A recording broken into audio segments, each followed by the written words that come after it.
chaguchut lum ko kamal we ko kamal telwanga chagu jojal garamam telkwanga telpiu belto chadak pa kon ramamane Shalado ba MPs ne ke nasin kontulet ka parliaments Greenwich ka South Sudan tishal ke 7 national MPs waken wa ba nanga court ke duerrkienpresident chicken kalat ken MPs ne kan de kontulet ka parliament ken de kontulet ka tin like ministers kan to ken kontin ba nangre court ka duerrkienpresident kalat chiga chaladan chala the National Legislative Assembly kene kon la dore la danu cha ne di choko baro cha lwangdien cha wuga ka an tama ken ba ka nanga court ke ba ka judge ka dut ka tin kon ken ka yar ke tin chi ken ka la da jak la ne tin la ka ngot cha la ne ne ramishali ali osura tanam ram kel kan ne baro tin content ba nanga court a chul marial deng Simon Malwal deng Deng Tongkwal, Abraham Albino, Akot, Juma Hali Malo, and Joseph Ojuku Karak. Can take MPs ne key ministers in Läär which ka Juba ka South Sudan ka parliament. Chala do ken members ne tato wacha ka gwain ka dupti gol ka duere ken kalat kan duere to ken dana ba ka yen ka ke.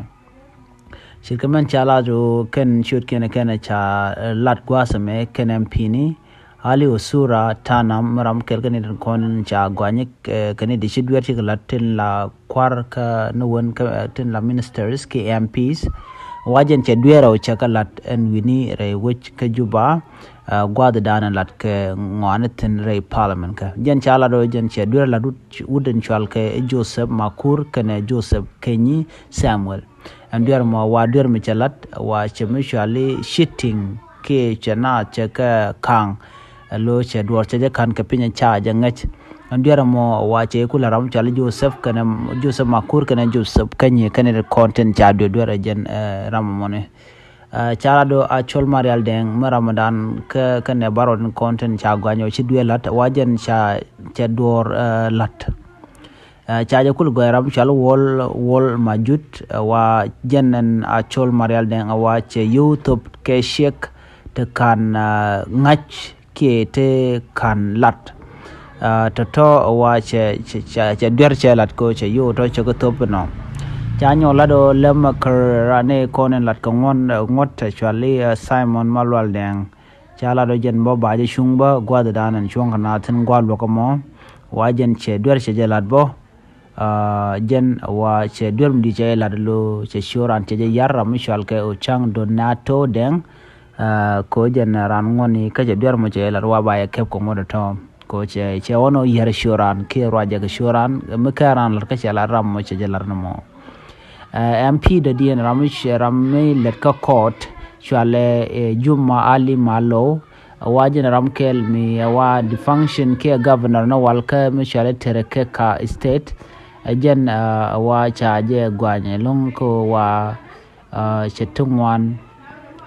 chedwer ngwan che lat ka kwi nyam ten wanabo ka ne content re wish ka parliament jen chaje go to chedwer mo chejalat and dwer mo chagujo baje yen ke jaba wa dwer danan chelat wa dwer midejenak ka man chelat ka nyamo en wudo mone ke Juma Hali Malo adwer madeja nak chagujo jen ba je tik ko ngot kamana chalat ba khalat charanda dien mishale Joseph Okuchku meram kelbo Okuchku karak wajen bote dwer mi chalat ba andwer dan chalat che wono to be lari ba kalat cheler lodara kalat lere kan lado de kalat Joseph Okuchku wa baje ti ka ngot ba jene MPs bone wa baje ti ba ko ngoden kontin jayar kandi ti ngoda ti to kwala da ko ne ti ba kep ka dure kan kala da wala jere which gwas missionad waltin ka parliament kan yikum ko kan kwara kon MPs ne ko rodi lat ka dure ka kan charge ro mo ka dure kan kalat luno mu waran jegalo te ko dera mo dere to dere shubo men Läär chala do malat kan mo gaje o jen bu ko nitin kon la na jash ke je ken kon la duir na la ka luk o de dueran kon lat ke de ke chu kwa re kwa sandana lat ka lok tin ta la lok kume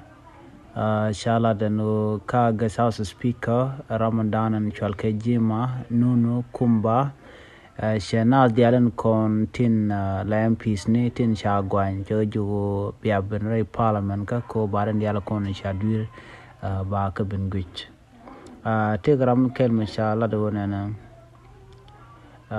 ne dialen kon tin te ka duir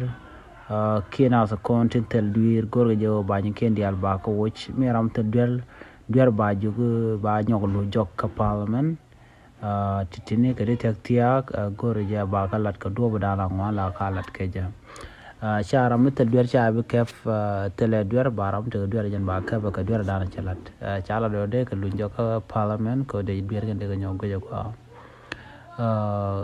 tan ngwane cha ka ne ke long ko me ka detek tiak cha gor dor ba ja ka me jak jeno ba dor ba gu ka re ka to ga je ke gwa to ga je nyok ram cha gwain ka kene dia MPs ni bran bo ko court baro defend ki baro gang karwade mingi je no tele je duer biola nyam na be court be joling kene de kon MPs ni ka duer ken de kon ken kala ti chalat gwasame gore je enran kaye yene kon MPs ni kroidan chalat biran bo ko court baro defend ki baro gang na me jenda na chala do gor ke jo to ba te dialan ko na wude na ore mala ke je bagalat kamangi jo jin ci duer ci lat ba la do ci ci duer mala tel mi di de ba la ba nga jo ci duer ci lat no tel ral bel tok ten bana chu ngani jo nga ke duer ci lat ba chu yen ga duer manan ci lat biata kamal bye bye